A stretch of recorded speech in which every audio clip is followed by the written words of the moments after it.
Hey, what's up you guys? This is Tyler. I just wanted to put out a video about interest and how interest affects credit cards.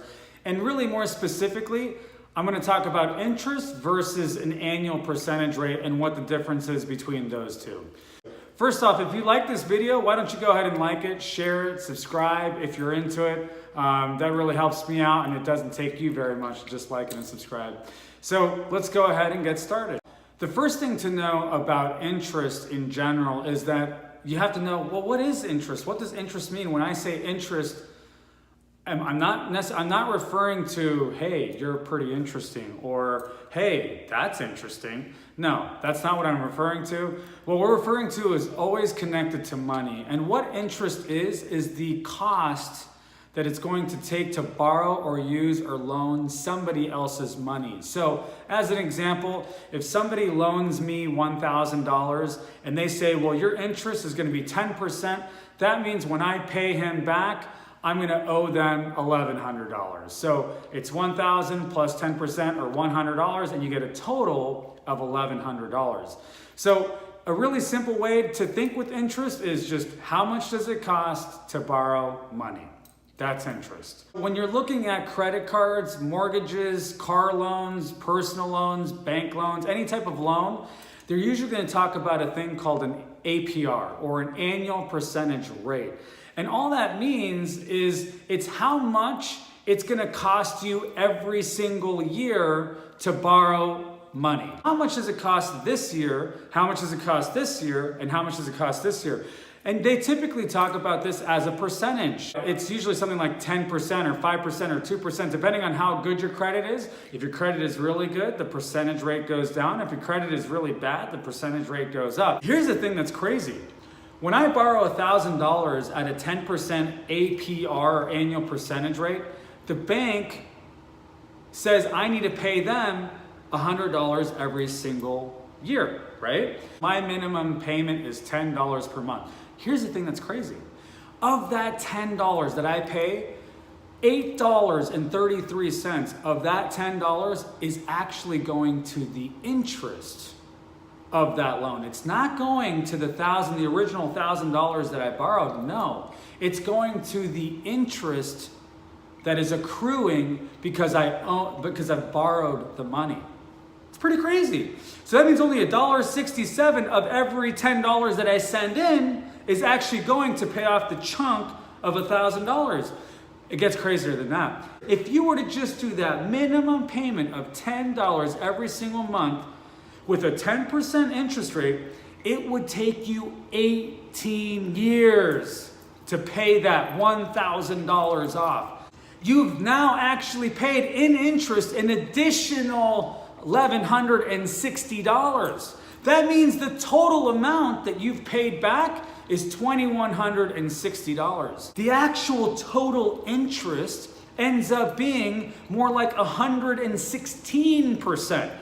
So it's not the 10%. You look at it and say, oh, I got a good interest rate, 10%. No, it's not the 10%. I'm telling you, it's 116% if you're paying that minimum payment, and that's all you're paying. I have a friend who actually went and bought a laptop recently. You know, they throw it on the credit card. They go to the Apple store, they pick up a beautiful MacBook Pro, 2Gs, you know, the whole thing. But here's the thing that's crazy. Here's the thing that's crazy. His interest rate is 22% per year. Okay? 22% per year. That's $440 every single year that he's paying just to borrow the money. So he says, Capital One, thanks for loaning me that $2,000. Capital One's saying, no, thank you for spending that $2,000 because you now owe me. For every month that you have that up, you're gonna pay me 22% per year. This is what happens. He makes that minimum payment for $40. If he only pays $40 from here to the end of time, that $2,000 MacBook Pro actually ends up costing him $5,400. That's insane. That's a lot of money. You could buy 2.5 MacBook Pros. You could buy The point that I'm making here is I want to make sure that when you're thinking with interest or APR, or when you're thinking with spending money, always think about the total amount of interest that you're going to pay on that original loan. There's a reason why Chase and Wells Fargo and Ally have these huge, massive bank structures. Why? Why do they have the tallest building in downtown LA?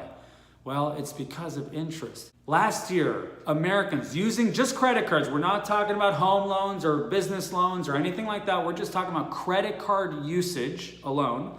Last year, Americans spent over $100 billion with a B, $100 billion on interest and fees. So interest and credit card fees, $100 billion. I mean, you can buy a small town, you could practically buy like Tampa, Florida or something like that, which is crazy. It's a lot of money. It's a lot of freaking money. It's actually, I feel, a lot of money that's going to waste. So this is the main takeaway from this. You have interest. What is that? That's how much it costs to borrow money. You have an annual percentage rate, which is how much it costs to borrow money every single year. So how much it costs to borrow money? How much it costs to borrow money every single year. What I want you guys to think about when you're buying something using a credit card, a loan, that kind of thing, what I want you to think about is what is the total amount of interest that it's going to cost me to actually buy this thing. Hey, I want a Starbucks coffee. That's $5. No, it ain't. It's more like $12.50, depending on what your interest rate is. Now, obviously, if you have a 0% interest card, it ain't gonna cost you anything. But how much is the total interest going to be? How much is it gonna actually cost? So, what do you think about this? Is it crazy? Should people be buying things on their credit cards? Should they be spending like tens of thousands of dollars on credit cards on that amazing deal on a MacBook Pro, but it's maybe not such a good deal, especially if they have the credit card and spend the 22% per year? What do you think? Am I crazy? Should people use credit cards like, crazy? Should the bank have the big old, building in downtown LA? Anyway, hit the like button, subscribe. I appreciate you watching this, and I hope you're having a beautiful day. Talk to you.